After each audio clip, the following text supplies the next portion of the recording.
So let's start with firmware concepts in C. So how can we measure the amount of stack at runtime? Why do we need to measure the amount of stack space needs for an application at runtime? For example, if you are running a recursive function, which is a function that calls itself, you need to know how much amount of stack that's used. So you need to weigh at the embedded at the firmware itself to know how much is the stack is consumed. There are some techniques that uses compiler specific techniques, which is estimating the stack at compile time. For example, using some functions that push and pop some local variables on the stack, and it can give a rough estimation. But at runtime, for example, if you are going to use a recursive function or some several interrupts, which is doing some context switching, which saves some variables in the stack and pop up them from the stack, you don't know at runtime how much space is needed or how much space is taken from the stack at this point. So an effective way to measure the amount of stack needed to consist of filling the estimated stack space with a well-known pattern. This pattern is called stack painting. So this mechanism, informally referred to as stack painting, reveals the maximum of expansion of the execution stack at any time. By running the software with a painted stack, it is in fact possible to measure the amount of stack used by looking for the last recognizable pattern and assuming that the stack pointer has moved during the execution at most until that point. So we can perform stack painting in the reset handler during memory initialization. To do so, we need to assign one area to paint. In this case, it would be at least the last 8 kilobyte of memory until the end stack, which is a variable. Once again, while manipulating the stack in the reset handler, local variables shouldn't be used at all because they are pushed into the stack. The handler function will store the value of the current stack pointer into global variable sp, which is the stack pointer. So static unsigned in sp. Within the handler, the following session can be added before invoking the main. So before we go into the function main, we can asm volatile the main stack pointer. We can get the destination, which is the end stack minus 8 kilobyte. And while the destination is less than the stack pointer, we paint and we increment the pointer. So actually it's something like that. Visually, you go to lowest stack pointer value, stack start of painted area, and then you try to paint the area here. And this is the current stack pointer. So you paint this area. This is a free memory which is painted with a pattern, for example, dead code. And at runtime, the current stack usage can be checked periodically at runtime. So to get how much space from here, so the current stack is minus the starter painted area is the current stack size. So for instance, in the main loop, to detect the area painted with a recognizable pattern, the areas that are still painted have never been used by the execution stack so far and indicate the amount of stack still available. So the area that's not painted is the how many bytes that the stack holds right now, or free. This mechanism may be used to verify the amount of stack space required by the application to run conformably.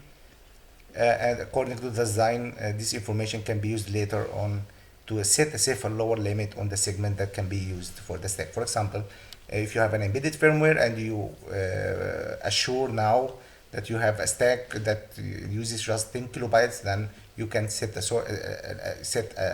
safer lower limit, which is, for example, the double 20 kilobyte, then this is the maximum stack that you needed.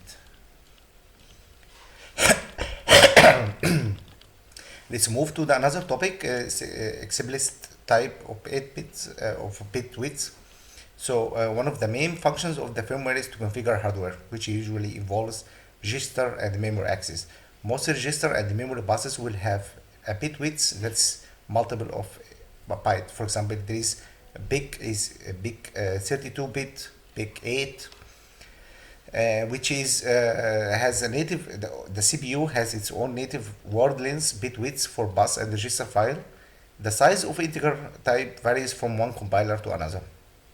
That's a problem actually, because it's always good practice for firmware project to type def its own primitive, which explicit bit widths marking. Those type def shouldn't be put in a common file header and included by the whole project to avoid ambiguity on bit widths.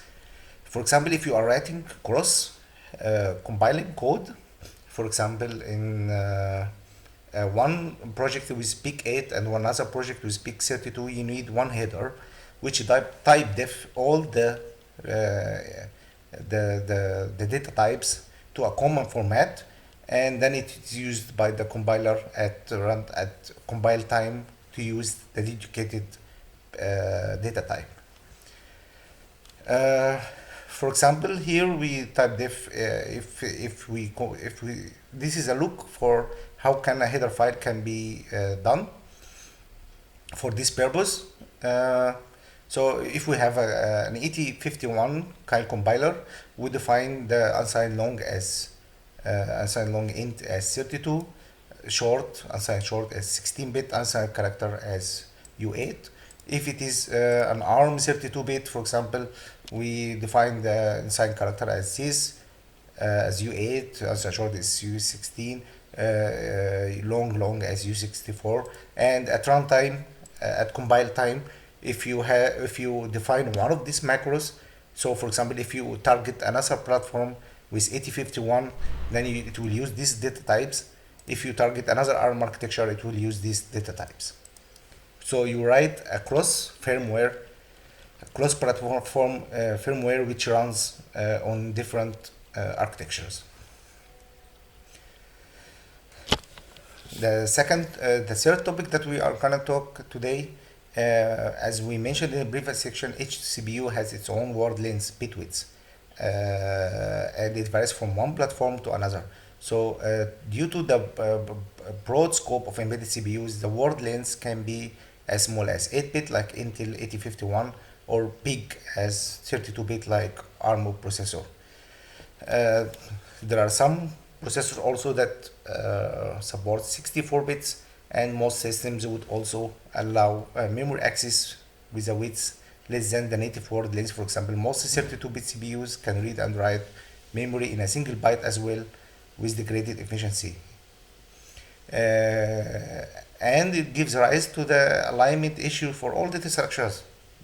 From the performance standpoint, memory access that are aligned to a native word are always preferred. So we always try to access, for example, if the CPU is 8-bit, we try to access the memory which is aligned to the native word, for example, 8-bit again. That means in the beginning the address is at the boundary of native word length, and the read and write length is a multiple of a native word length. So for example, if the architecture is 8-bit, you can access 16, 32-bit, so that the memory is aligned, not for example 9-bit or 12-bit. So most compilers will do some optimization by inserting some space padding into the data structure when they see a chance of misalignment. For example, here is a struct which is 8-bit, 32-bit, 16-bit, and this structure is not packed. And if you try to get the size, so here it should be 64 because it's 8, 40, 65, 56, sorry. But for this is not packed, so it has 56, so it's not a multiple of the native word length. So the CPU actually, the compiler, pads this structure to be a multiple of the native word length.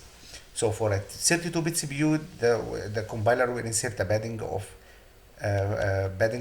bytes, 3 padding bytes for field A, and 2 bytes for field B, and for fault C also 2 bytes. So the structure will be aligned to 32-bit boundary. So this structure, the compiler will put some padding bytes here so that it can be aligned to 32-bit boundary, and this is a total size of struct not packed becomes 12.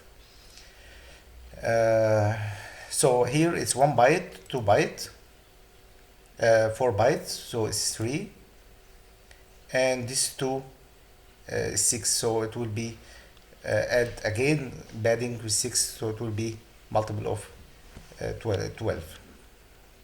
So after applying the packet attribute, the size of data structure is 3 to 7. However, struct member P is now stored across 32 boundaries and carries performance penalties if accessed individually. So, for example, this structure, if we define the back hash backed attribute, it will be the size of the structure will be 7 bytes, but if we add the manually padding ourselves here, we add 1 byte, and we will have an 8 byte the size of the structure, which is multiple of 32 bit, which is aligned, and it has very good performance, and because it, as we said, we need to access the memory with the multiple of the native word bit of the CPU registers for memory access or register access.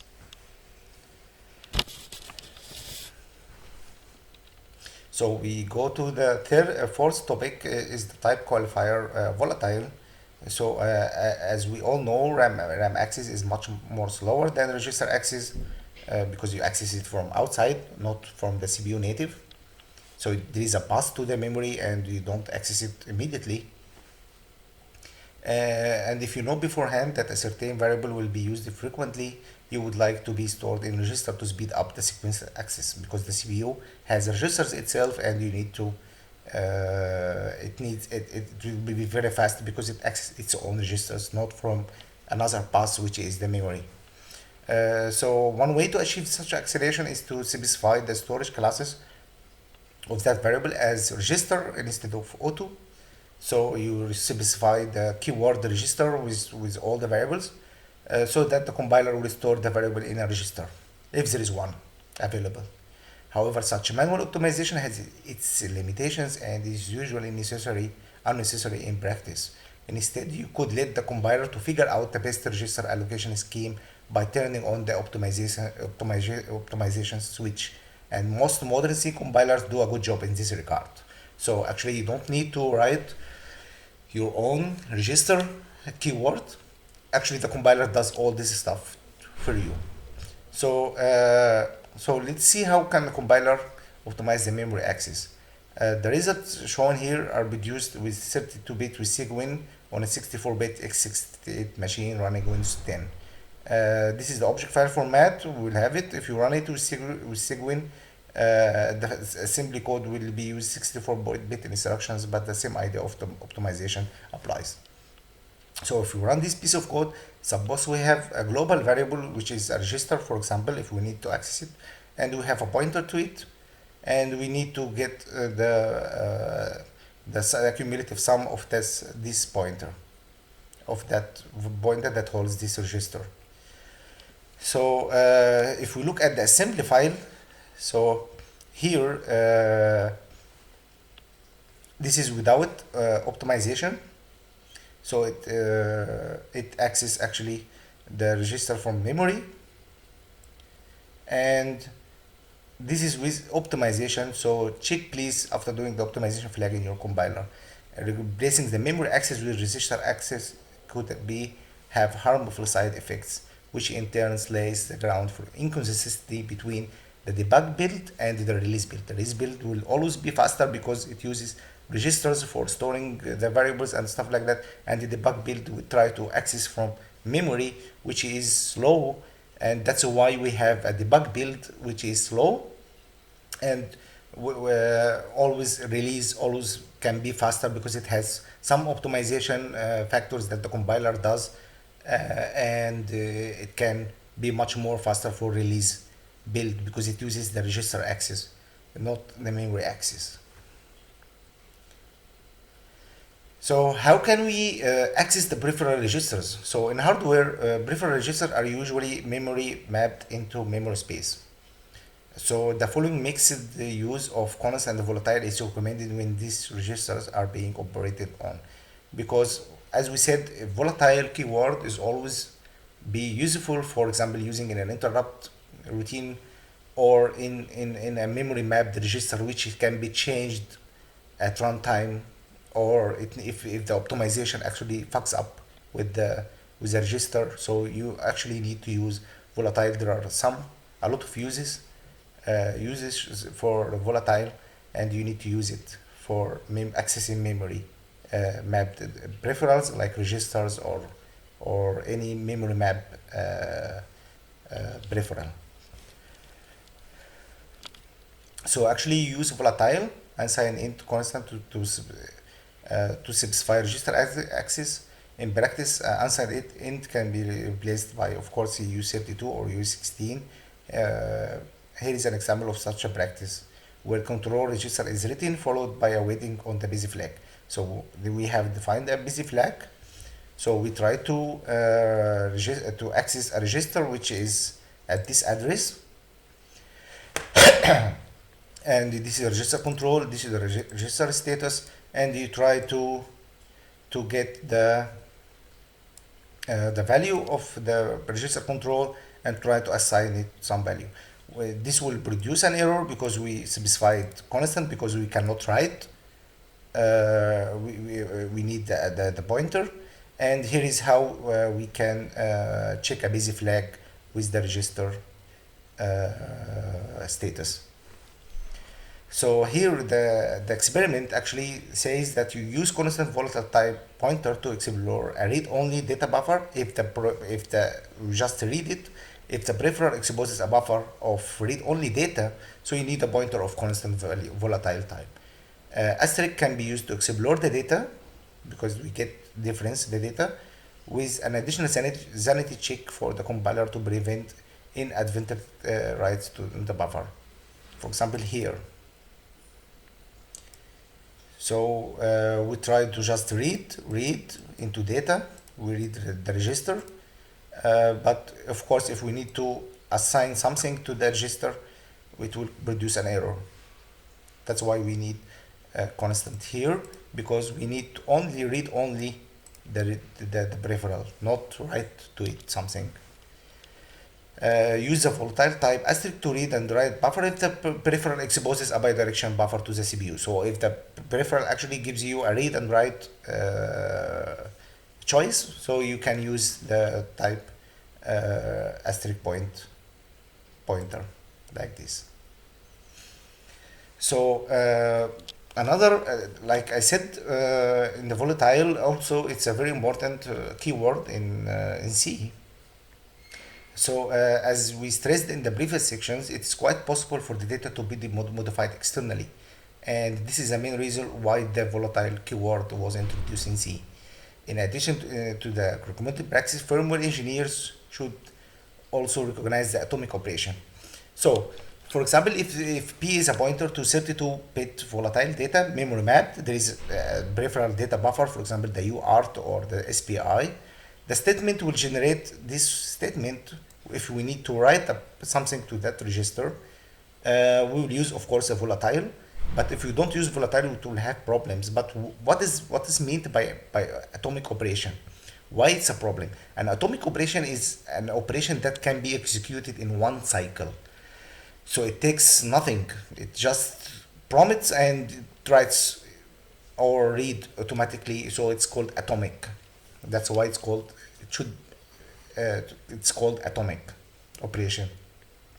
So this statement actually, it's a write transaction to the peripheral, but this statement is asterisk P. It's when it's compiled again into assembly, it will have several instructions. So it's again get the value of the pointer that refers to the peripheral and assign it. So it will have several instructions. That means it's not atomic because it has several instructions. For example, if you have p plus plus statement, this p plus plus actually it gets the value or difference the value which is in b, then it tries to increment this value. So it's multiple operations that the C compiler does it. So it's not atomic. If, for example, this statement, the compiler did it in one instruction, then it's atomic operation and it can be used in multi-threading or it can be used in interrupts between two interrupts. This variable can be used in interrupts because it can be executed in one cycle. The CPU actually will not be disrupted by several instructions. That's the problem actually with atomic operation and critical section. When we have something that is that's not atomic, then this section is called a critical section and it cannot be used in multiple operations. For example, there is a common problem that people use in firmware which has a global variable that can be that is used by an interrupt and it's also used by the main loop. And this variable, of course, when we do operations to it in the interrupt and we read for the operations that happened on the interrupt in the main loop, these operations are not atomic. So you need to, for example, use disabling the interrupt technique or use a spin lock or use a semaphore or use a mutex to protect this critical section while reading or writing a variable that is shared between the interrupt service routine and the main loop or interrupt and in another interrupt, because these operations are not atomic. So this sections is called critical sections. Thanks again for watching the second lecture and wish you the best, and I hope you understand everything.